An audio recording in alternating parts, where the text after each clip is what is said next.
Hello students, I am your science teacher, myself Ravindra Nevare. I am going to teach you the science subject, especially part 1.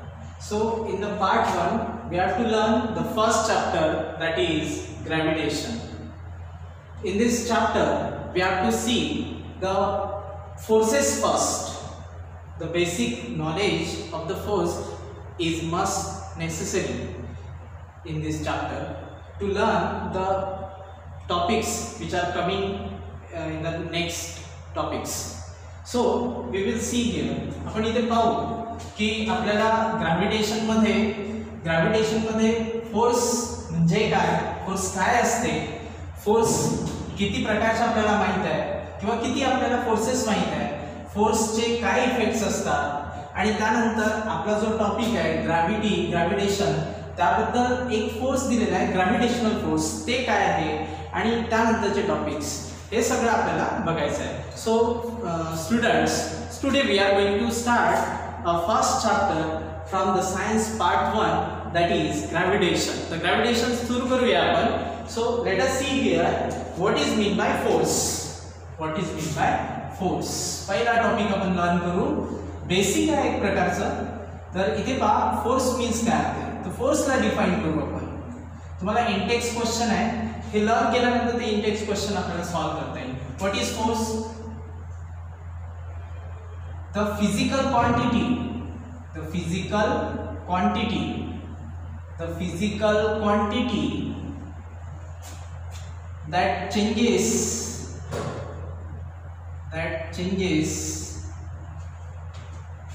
or tends to change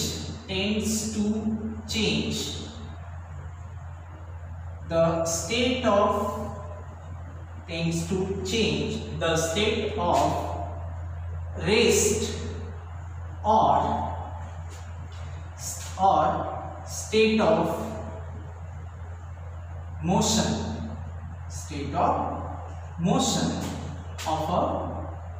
of an object or body. Object ला body सुद्धा म्हटलं जाईल. This quantity is known as force.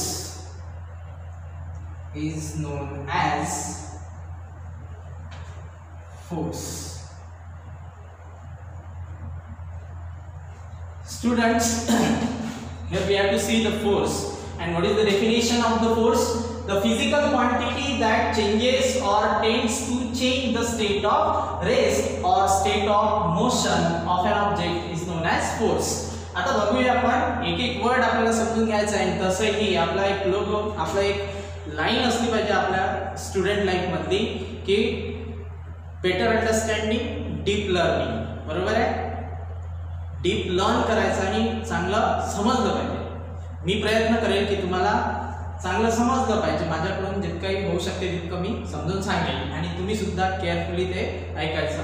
आता पहा, force समजून घ्यायचा आपल्याला, तर त्याच्या पहिल्यांदा आपल्याला डेफिनेशन पाहायची आहे की what is mean by force. तर आपण डेफिनेशन लिहिलेली आहे इथे.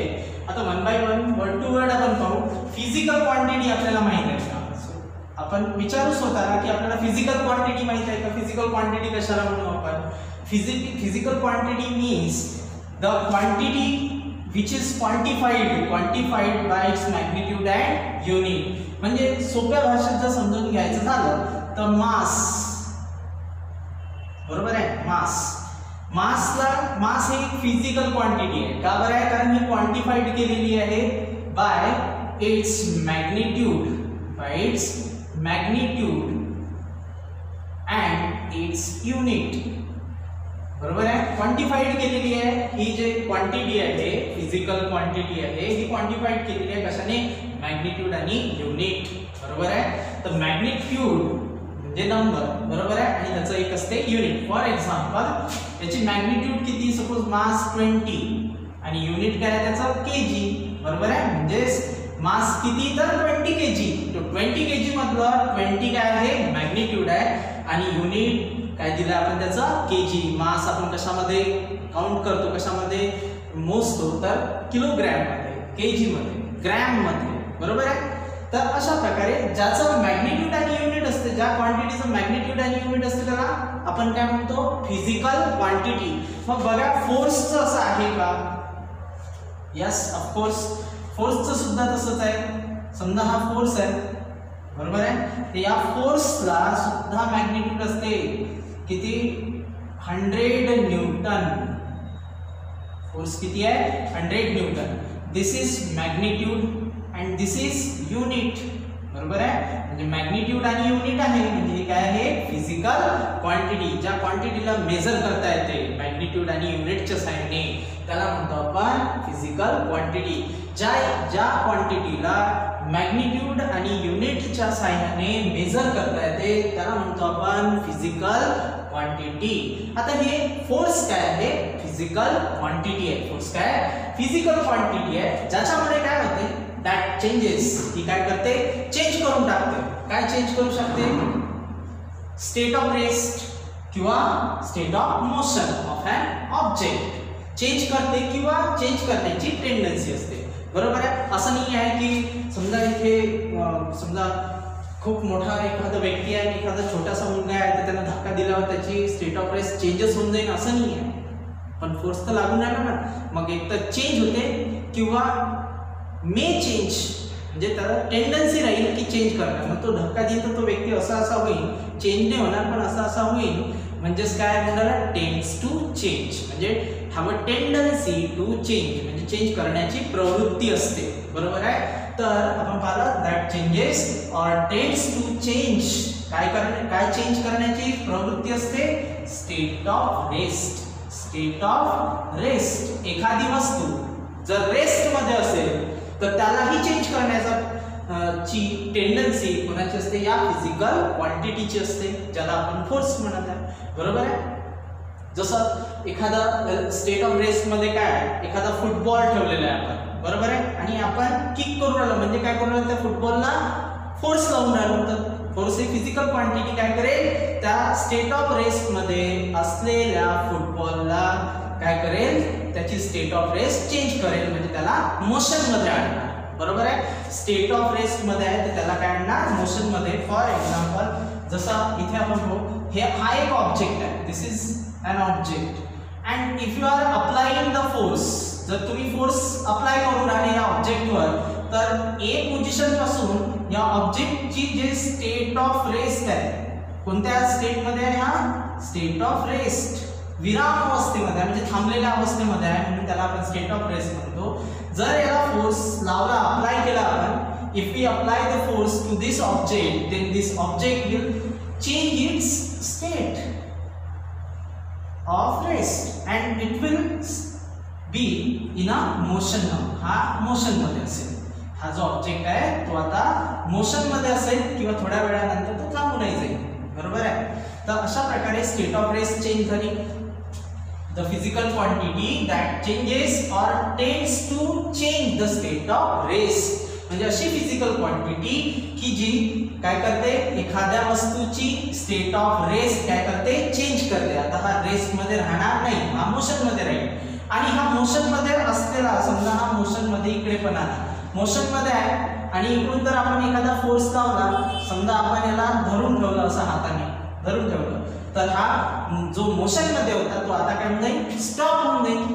आणि स्टॉप जर झाला तर त्याला म्हणतो आपण state of motion, state of rest. Stop झाला तर काय म्हणतो आपण, state of rest. State of rest मध्ये आहे, त्याला धक्का दिला आपण, म्हणजे फोर्स लावला तर काय होईल, तो मोशन मध्ये येऊन जाईल, तर त्याला म्हणतो आपण स्टेट ऑफ मोशन. मग अजून परत तो मोशन मध्ये असताना तुम्ही याला इथे काय केलं, फोर्स लावला आणि तो फोर्स मुळे काय झाला, ऑब्जेक्ट स्टॉप झाला, म्हणजे त्याची स्टेट ऑफ मोशनची आता कोणती स्टेट झाली, स्टेट ऑफ रेस्ट, बरोबर आहे. म्हणून आपण आता डेफिनेशन कडे पाहूया. The physical quantity that changes or tends to change the state of rest or state of motion. काय चेंज करते, स्टेट ऑफ रेस्ट किंवा state of motion of an object is known as force. त्याला काय म्हणतो आपण, force म्हणतो, बरोबर आहे. एक वेळा अजून काही एक्झाम्पल पाहू आपण. व्हॉलीबॉल खेळलाय तुम्ही, असा बॉल पकडतो आपण आणि पकडल्यानंतर त्याला फोर्स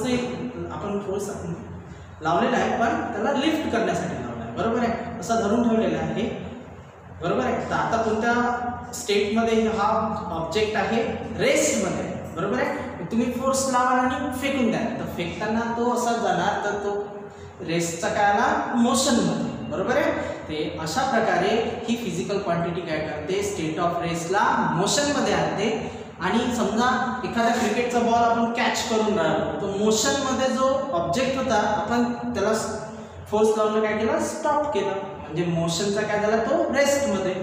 म्हणून ज्या फिजिकल क्वांटिटीने काय होते, स्टेट ऑब्जेक्टची स्टेट ऑफ रेस्ट मोशनमध्ये येते आणि स्टेट ऑफ मोशन रेस्टमध्ये येते, त्या फिजिकल क्वांटिटीला काय म्हणतो आपण, फोर्स म्हणायचं.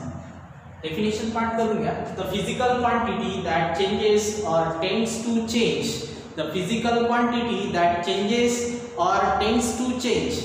माझ्यासोबत म्हणा, the physical quantity that changes or tends to change.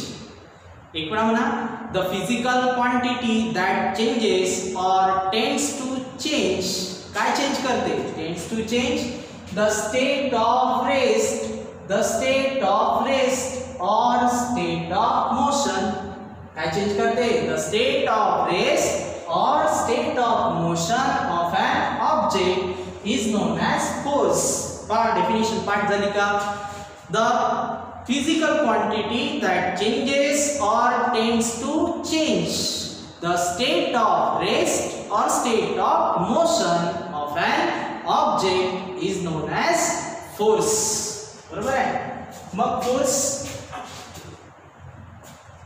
फोर्सचे युनिट, फोर्सचं जे युनिट आहे ते काय आहे, न्यूटन. काय आहे, Newton is the unit of force. त्यानंतर नेक्स्ट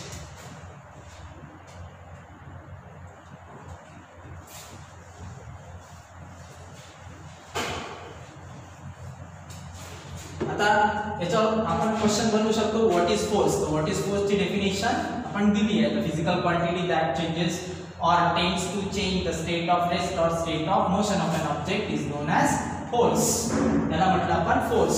काही कोणाच्या कानपट्टीत जायची असेल तर काय लावावं लागते, फोर्स लावावं लागते, बरोबर आहे.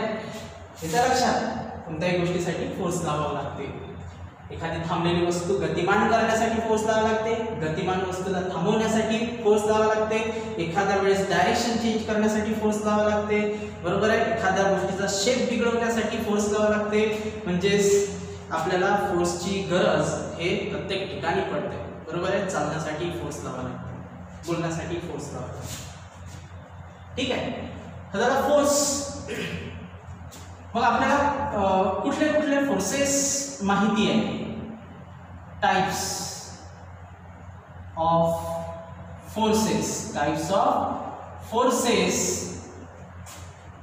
We are familiar with, we are familiar with.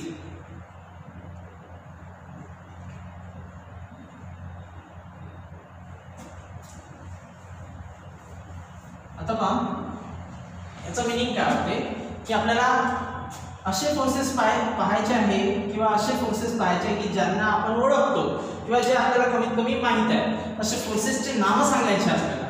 तर एक फोर्स, समजा अप्लाइड फोर्स,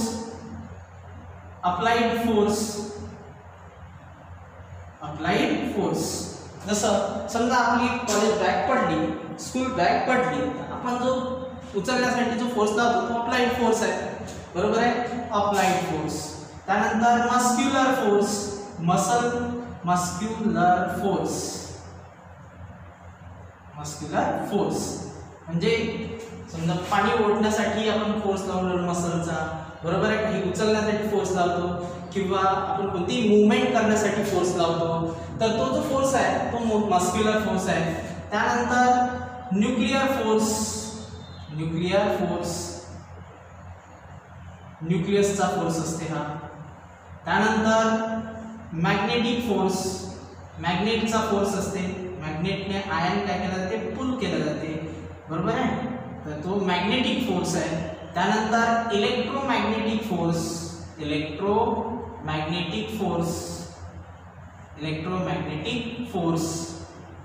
इलेक्ट्रोमॅग्नेट असते त्याचा फोर्स म्हणजे इलेक्ट्रोमॅग्नेटिक त्यानंतर फ्रिक्शनल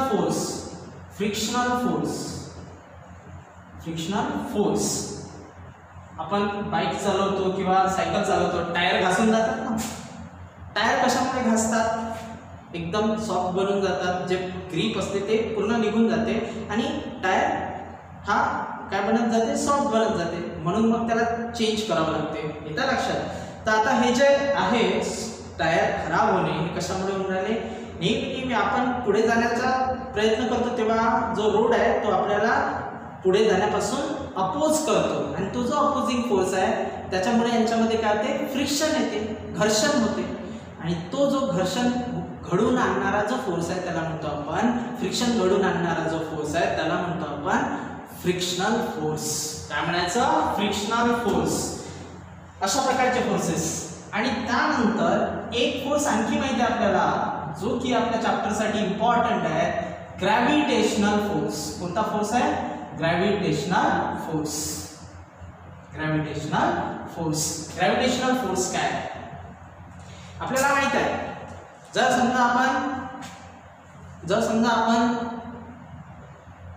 एखाद्या बिल्डिंगवर गेलो, उंच बिल्डिंगवर गेलो, बरोबर आहे, उंच बिल्डिंगवर गेलो आणि तिथून जर आपण असं उडी मारली, करायचं नाही हे, फक्त इमॅजिन करायचं आहे, असं करायचं नाही. हां, नाही तर ते मुलं आधी शक्तिमान यायचं तर शक्तिमान फिरून पाहायचा तर बिल्डिंगवरून, तर तसे करायचे म्हणून खूप सगळ्या डेथ झालेल्या आहेत. तसं करायचं नाही.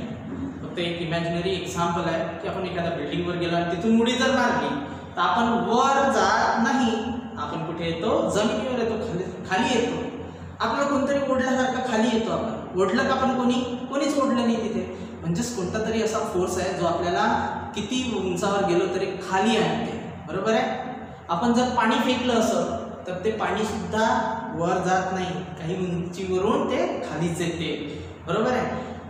तर हा जो फोर्स आहे जो प्रत्येक वस्तूला खाली ओढते, खाली कोण आहे? पृथ्वी आहे. पृथ्वी जे अर्थ आहे आपली, ती अर्थ प्रत्येक वस्तूला खाली ओढते. तो खाली ओढणारा जो फोर्स आहे पृथ्वीचा त्याला म्हणतो आपण ग्रॅव्हिटेशनल फोर्स. काय म्हणायचं त्याला? Gravitational force. तर अशा प्रकारचे टाइप्स ऑफ फोर्सेस आहेत जे आपल्याला माहिती आहे. Applied force, muscular force, nuclear force, magnetic force, electromagnetic force, frictional force, gravitational force, अशा प्रकारचे फोर्सेस आहेत. येतं लक्षात? तर हे आपल्याला फोर्स म्हणजे काय? एखाद्या गोष्टीला पुश किंवा पुल लागणे म्हणजे फोर्स होते, किंवा एखाद्या वस्तूला त्याच्या रेस्ट पोझिशन मधून चेंज करणे, किंवा मोशन मध्ये असेल तर रेस्ट मध्ये आणणे, रेस्ट मध्ये असेल तर मोशन मध्ये आणणे, ह्याचं काम करणारा जो फिजिकल क्वांटिटी आहे त्याला म्हणतो आपण फोर्स. आणि हे इतके फोर्स आपल्याला माहिती आहे, बरोबर आहे, खूप सगळे आहे, बरोबर आहे. इतके याच्यात एक दोन जरी माहित असले तरी भरपूर आहे. ठीक आहे. तर आता ह्या फोर्स मुळे होते काय? What are the effects of force? What are the effects of forces? फोर्सचा इफेक्ट काय आहे?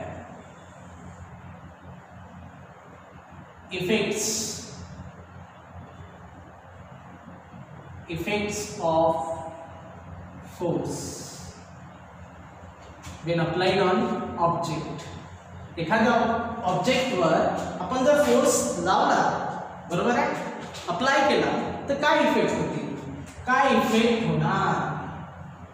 काय इफेक्ट होणार?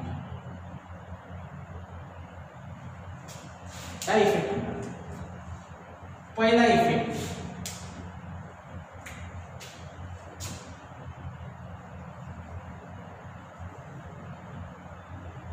to change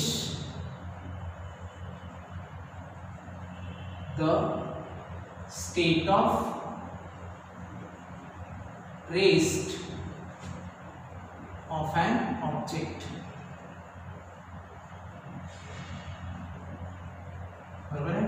To change the state of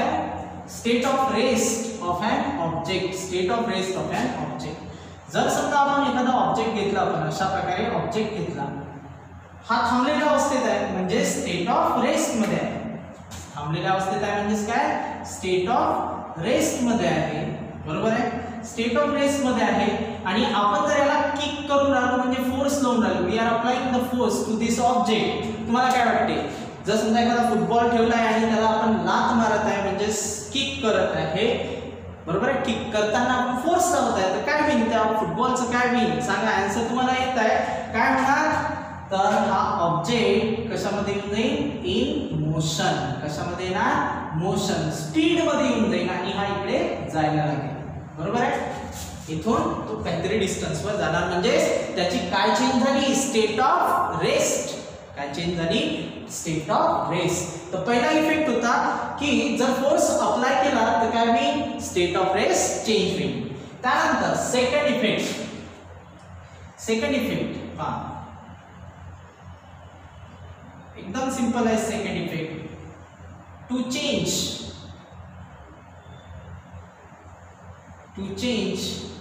the state of motion, to change the state of motion of an object.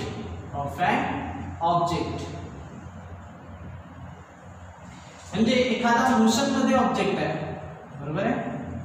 असा motion मध्ये object आहे, चाललाय असा, बरोबर आहे. पण जर तुम्ही त्याला फोर्स अप्लाय केला, काय अप्लाय केला, फोर्स अप्लाय केला, धरून ठेवला, बरोबर आहे. सतत चोर पळत येत आहे, कोणत्या स्टेट मध्ये आहे, चोर जर पळत येत आहे आपल्या दिशेने तर कोणत्या स्टेट मध्ये आहे, मोशन मध्ये आहे. मग तुम्ही जर पोलीस असेल तर तुम्ही त्याला पकडून ठेवा नसाल, मग आताही मोशन मध्ये आहे का, नाही. तुम्ही फोर्स लावल्यामुळे तो कोणत्या स्टेट मध्ये आला, स्टेट ऑफ रेस्ट मध्ये. फोर्स अप्लाय केल्यामुळे त्याचा इफेक्ट काय होईल, तो स्टेट ऑफ मोशन मधून चेंज होऊन काय होणार, स्टेट ऑफ रेस्ट मध्ये येणार, बरोबर आहे.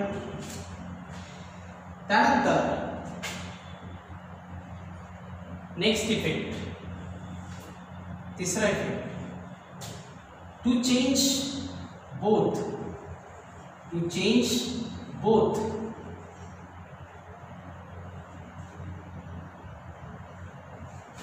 बरोबर आहे. दोन्ही चेंज करण्यासाठी, म्हणजे स्टेट ऑफ मोशन चेंज करण्यासाठी, बरोबर आहे. एक मिनिट, टू चेंज मोशन, एक मिनिट, पहिले आपण दुसरी एक इफेक्ट पाहून घेऊ. To change the direction of an ऑब्जेक्टची डायरेक्शन चेंज करण्यासाठी, बरोबर आहे. कशी, तर आता आपण क्रिकेट खेळून राहिलो, बॉल असा येत आहे, बरोबर आहे. बॉल असा येत आहे म्हणजे असा येत आहे तर तो असाच जायला पाहिजे, पण नाही, असा आला की मी असा मारणार, बरोबर आहे. तर तो इकडे 6 जाणार, म्हणजे काय झाली, त्याची डायरेक्शन चेंज झाली. फोर्स लावला ना आपण, तुम्ही लावत असता, फोर्स लावला ना आपण, तर तो त्याची डायरेक्शन चेंज होऊन न कुठे गेली, त्या डायरेक्शन झाली. म्हणजे डायरेक्शन चेंज करण्यासाठी सुद्धा फोर्स इफेक्ट करते, फोर्स यूज करतो आपण, बरोबर आहे. अजून एक लक्षात ठेवायचं, डायरेक्शन आणि मोशन दोन्ही चेंज करण्यासाठी गाडी पाहिली असेल आपण, बरोबर आहे. जे डायरेक्शन चेंज करतो आपण, टर्न करतो तेव्हा थोडा स्पीडही कमी होते, म्हणजे to change the both direction as well as motion. त्यानंतर इम्पॉर्टंट इफेक्ट अजून आहे, to change the shape, to change the shape of an object,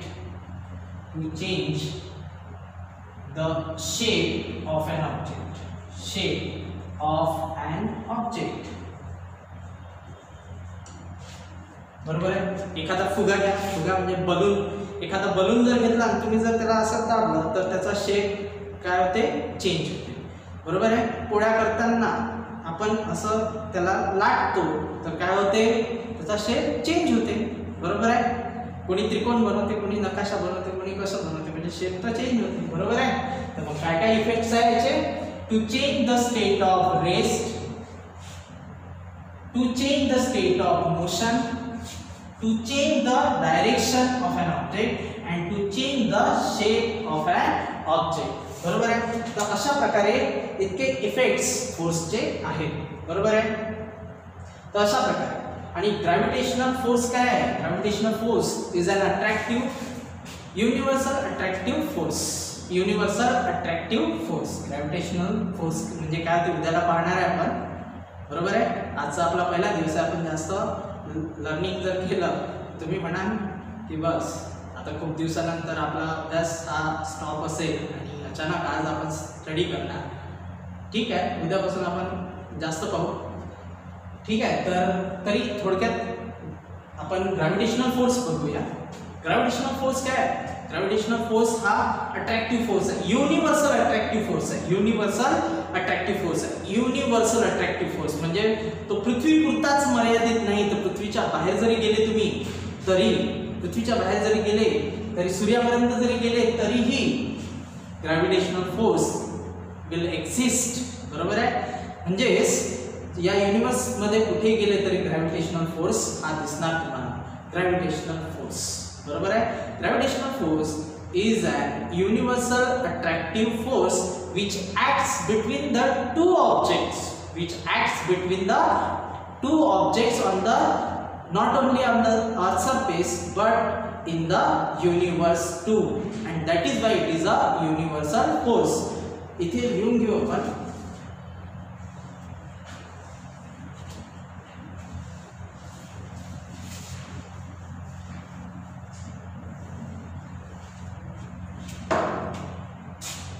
What do you know about the gravitational force? What do you know about the gravitational force? असं जर विचारलं तर लिहिता येईल तुम्हाला gravitational force. Gravitational force. What is gravitational force? Gravitational force. Gravitational force is an universal force. Universal force म्हणजे universe मध्ये सुद्धा हा फोर्स वर्क करते. बरोबर आहे. चायना सारखं नाही आहे की आपल्या इथे लाईट लागते, दुसरीकडे गेला तर लाईट चालत जाते, म्हणजे लाईट लागत नाही असं नाही आहे. याला कुठेही पहा तुम्ही सारखाच राहील. बरोबर आहे.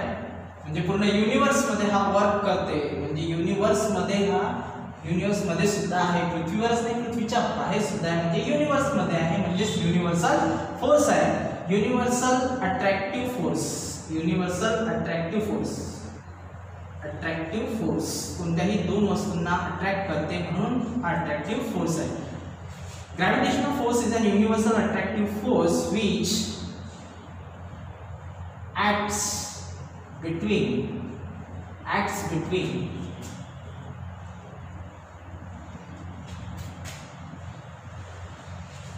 two objects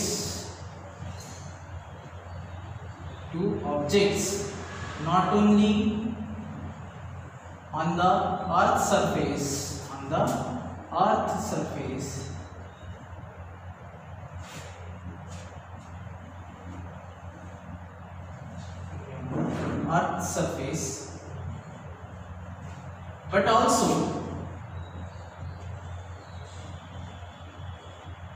but also in the universe.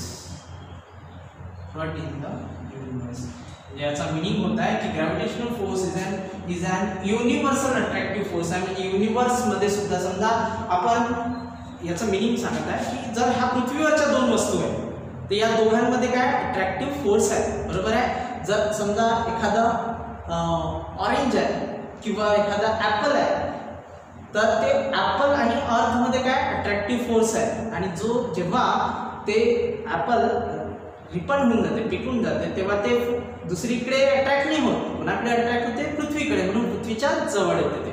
बरोबर आहे. म्हणजे या दोन ऑब्जेक्ट हे दोन ऑब्जेक्ट आहे, हे दोन ऑब्जेक्ट आहे अर्थवरचे.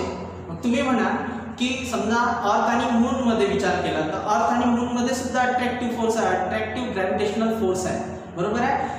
अर्थ आणि मून सोडले आपण ज्युपिटर आणि सन घ्या तर ज्युपिटर आणि सन मध्ये सुद्धा अट्रॅक्टिव्ह फोर्स आहे. ज्युपिटर काय करते, इट रिव्हॉल्व्स अराउंड द सन. बरोबर आहे. सनच्या भोवताल ज्युपिटर सुद्धा, सॅटर्न सुद्धा फिरते, म्हणजे त्यांच्यामध्ये सुद्धा काय आहे अट्रॅक्टिव्ह फोर्स आहे. म्हणजे आपण हे पाहिलं की हा जो अट्रॅक्टिव्ह फोर्स आहे हा पृथ्वीवरच नाही तर पृथ्वीच्या बाहेर युनिव्हर्स मध्ये सुद्धा अस्तित्वात आहे. म्हणून याला आपण काय म्हणतो म्हणतो युनिव्हर्सल फोर्स. काय म्हणायचं? Gravitational force is a universal force. खाली लिहितो, it is an universal force. It is an universal force. बरोबर आहे. फोर्सचं युनिट सुद्धा सांगितलं मी तुम्हाला, न्यूटन आहे. येतं लक्षात? तशा प्रकारे. ठीक आहे. तर या पुढच्या लेक्चर्समध्ये आपण मोशन, फोर्स अँड मोशन पासून स्टार्ट करणार. बरोबर आहे. तर तुम्ही आता एवढा टॉपिक लर्न केल्यानंतर जर काही तुमच्या क्वेरीज असल्या, काही डिफिकल्टीज असल्या, तर तुमचा एक व्हॉट्सअप ग्रुप राहील. त्या व्हॉट्सअपवर तुम्ही पाठवू शकता मला डिफिकल्टीज, किंवा आपल्या ॲपमध्ये चॅट सेक्शन आहे, चॅटचं ऑप्शन आहे. बरोबर आहे. चॅट ऑप्शनमध्ये तुम्ही तुमच्या डिफिकल्टीज मला सेंड करू शकता. तो त्या डिफिकल्टी नेक्स्ट लेक्चरमध्ये तुम्हाला सॉल्व्ह करून मिळेल. बरोबर. आणि त्या व्यतिरिक्त आजचा जो बेसिक टॉपिक आहे, या बेसिक टॉपिकवर काही क्वेश्चन्स तुम्हाला टेक्स्टबुकमध्ये फ्रंट पेजवरच दिलेले आहे. ते इंटेक्स क्वेश्चन्स तुम्ही याच्यामधून सॉल्व्ह करू शकता. इथे तुम्हाला टॉपिक वाईज त्याचे आन्सर्स मिळून जाईल. ठीक आहे. तर thank you so much. Take care.